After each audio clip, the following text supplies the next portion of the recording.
네, 베트남 국빈 방문 일정 중 경제인들이 참석한 한 베트남 비즈니스 포럼 기업인 사전 간담회와 경제 성과에 대해서 말씀드리겠습니다. 오늘 오후 JW 메리어트 호텔에서 개최된 한 베트남 비즈니스 포럼에 앞서 우리 이재명 대통령과 베트남 레밍흥 총리가 참석한 가운데 양측 주요 기업인들이 참여한 사전 간담회가 개최되었습니다. 우리 측에서는 산업부 장관 등 정부 인사와 SK, 삼성전자, LG 회장 등 13분의 기업인이 참석하였고, 베트남 측에서는 재무부 장관 등 정부 인사와 국가산업에너지공사, 레응옥선 회장 등 13분의 기업인이 참석했습니다. 양측 전체 명단은 별도 배포 자료를 참조해 주시기 바랍니다. 간담회에서 기업인들은 이미 한국과 베트남은 긴밀한 협력 관계를 갖고 있으나 이제는 새로운 차원의 도약이 필요하다는 것에 공감하며 반도체, AI 등 첨단 산업 협력, 원전, 전력망 등 안정적 에너지 공급 협력, 빠르게 성장하는 베트남 경제를 뒷받침하기 위한 인프라 협력 필요성에 대해 논의하며 신규 협력 가능성을 모색하였습니다. 기업별로 주요 발언을 소개해 드리겠습니다. SK는 베트남이 중진국 함정을 넘기 위해서는 AI 데이터 센터와 안정적인 전력 공급 확보가 중요하다고 강조하며 최근에 삔납 LNG 프로젝트를 시작으로 베트남 AI 산업에 기여하겠다는 계획을 밝혔습니다. 삼성은 베트남의 성공은 삼성의 성공이라는 믿음하에 함께 성장해 나가겠다는 의지를 표명하였으며 한국을 제외하면 베트남에 최첨단 기술이 결집되어 있으며 젊은 과학기술 인재를 양성 중이라고 밝혔습니다.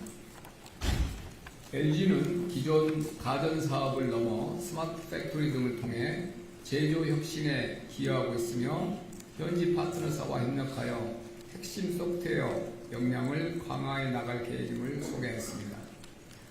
네이버는 한국을 제외하면 베트남이 AI 인재 육성의 거점이라면서 작년에 베트남에서 AI 해커톤을 개최한 것처럼 향후에도 인재 양성, 기술 이전 등 AI 분야 협력을 강화해 나가겠다는 의지를 표명했습니다. 롯데는 식품 사업을 시작으로 백화점, 마트, 호텔, 화학 등 다양한 분야로 사업 영역을 확대 중이며 앞으로도 베트남과 협력을 확대해 나가겠다고 밝혔으며 특히 2027년 APEC 회의에 기여하고 싶다는 뜻을 밝혔습니다. GS는 다양한 현지 기업과의 협력을 바탕으로 도시개발, 스마트시티, 데이터센터 등으로 사업 영역을 확대할 계획임을 밝혔습니다.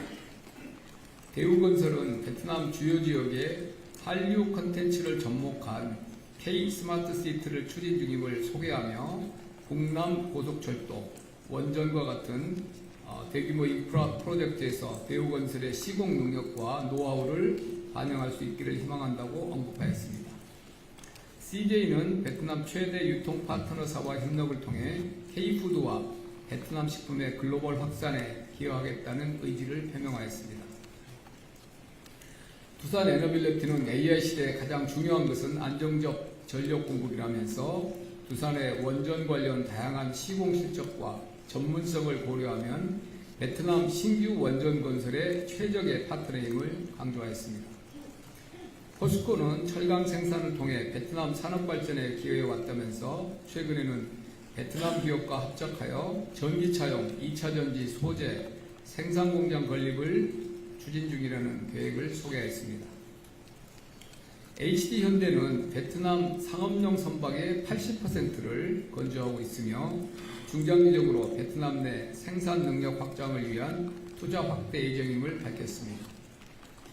효성은 첨단 기술이 접목된 사탕수수 기반 바이오 스판덱스를 베트남에서 생산 중이라면서 향후에도 베트남 산업 고도화와 사회에 기여하는 상생 모델을 만들어 가겠다고 언급하였습니다. 현대차는 베트남 탄콩사와 합작하여 자동차를 현지 생산 중이며 사회 공헌에도 힘쓰겠다는 의향을 밝혔습니다. 베트남 기업들도 한국 기업들과 다양한 분야에서 협력하고 있으며 향후에도 협력을 확대해 나가겠다는 의향을 밝혔습니다. 두 개 회사를 간단히 소개해 드리겠습니다.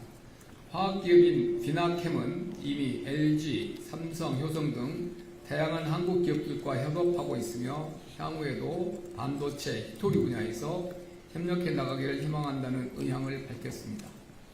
IT 기업인 FPT사는 AI, 반도체, 사이버 안보, 무인 항공기 등에 대해 공동 연구를 할 수 있도록 베트남과 한국 전략기술센터를 만들어 달라고 양국 정상에게 건의하기도 했습니다. 기업인들의 발언이 종료된 후에 베트남 내밍흥 총리는 기업인들의 제안과 건의 등을 각 부처에 전달하겠다고 밝히면서 양국 간 반도체, AI, 디지털 등 첨단 기술 협력, 부품 소재의 발전, 인력 양성의 중요성을 강조했습니다. 아울러 양국 간 소통을 더욱 강화하고 기업들이 빠르고 명확하고 효과적으로 사업활동을 할 수 있도록 지원하는 한편 문제가 있다면 즉시 해결할 수 있도록 적극적으로 관심을 가지겠다고 약속하셨습니다. 특히 앞서 말씀드린 대로 FPT사가 제안한 양국 간의 첨단기술협력위원회 설립은 매우 좋은 아이디어라고 호응하시면서 양국 간의 새롭고 지속가능한 협력을 기대한다는 의견을 밝히셨습니다. 이재명 대통령께서는 마무리 발언을 통해 세계 질서가 혼란스럽고 미래가 불확실한 시대에 각자의 역량을 모아 미래를 설계하는 것이 중요하며 오늘 양국의 기업인들이 주신 의견들을 한국의 산업정책과 대외정책에 유용하게 활용하겠다고 말씀하셨습니다. 사전 간담회에 이어 이 대통령은 한 베트남 비즈니스 포럼에 참석하여 기조연설을 하셨습니다. 총 500여 명의 주요 기업인이 참석하여 양국 간 경제협력 확대에 높은 관심과 의지를 확인할 수 있었습니다. 비즈니스 포럼에서는 첨단 산업, 공급망 등에 대한 구체적인 논의를 통해 협력 수요를 확인하였으며 에너지, 인프라, K 소비재를 아우르는 74건의 MOU가 체결되었습니다. MOU의 상세 내용보다 구체적인 내용은 산업통상부 및 대한상공회에서 보도자료를 참고해 주시기 바랍니다. 추가로 이번 정상회담 경제 분야 대표적인 성과를 말씀드리겠습니다. 어제 정상회담 MOU 개관식에서 원전 분야에서 2가지 MOU가 체결되었습니다. 베트남 PVN의 요청에 따라 한전은 원전 개발협력 MOU를 체결했으며 수출입은행, 무역보험공사와 함께 원전 금융협력 MOU도 체결하였습니다. 지난해 8월에 또럼 당서기장 방한 계기에도 원전 인력양성 협력 MOU를 체결한 바 있었습니다. 그때는 우리나라의 요청에 의한 MOU였는데 이번에는 베트남 측의 요청에 따라 MOU가 이루어진 것이라는 차이가 있습니다. 향후에 양국 에너지 공기업들은 신규 원전 건설 방안을 함께 모색해 나가는 한편 원전 공급망 구축 협력을 본격 추진할 계획이며 원전 관련 구체적인 정보 교환을 토대로 원전 사업의 금융 지원 가능성을 검토해 나갈 계획입니다. 아울러 이번 국빈 방문은 베트남의 초대형 국책 인프라 사업에 대한 우리나라 기업의 참여 가능성을 한층 높이는 계기가 되었습니다. 어제 정상회담에서는 베트남에서 추진 중인 2045 고소득 선진국 진입을 위한 철도, 신도시 건설 등 초대형 국책 인프라 사업 관련 우리나라의 호혜적 협력 의지를 전달하고 우리 기업의 참여를 당부하였습니다. 이와 관련 오늘 비즈니스 포럼에서는 현대 로템이 호치민시와 3.3억 불 규모의 호치민시 도시철도 관련 차량 수출 계약을 체결하기로 하였습니다. 이번 국빈 방문은 베트남 신지도부가 구성된 이후에 최초의 국빈 방문이며 한 베트남 양국은 상호 조기 방문을 통해서 최상의 양국 관계를 재확인했습니다. 한국과 베트남은 서로에게 3위 교육 상대국으로 2025년 교육액은 역대 최고치인 946억 불을 기록했습니다. 이런 추세라면 1천억 불을 넘어서 2천억 불로의 도약도 아주 먼 미래는 아닐 것이라고 생각합니다. 과거에 대한민국은 원전을 통한 에너지 자립, 고속도로, 철도를 통한 물류 혁신, 그리고 투명한 금융결제 시스템이라는 3가지 핵심 인프라에 대한 집중 투자를 통해 고도 성장의 토대를 마련한 바 있습니다. 이러한 성공 경험은 베트남과의 협력에 있어서도 유용한 참고 모델이 될 수 있으며 실제로도 지난 30여 년간 한국, 베트남 양국은 세계가 주목하는 성공적 경제협력 사례를 만들어 왔습니다.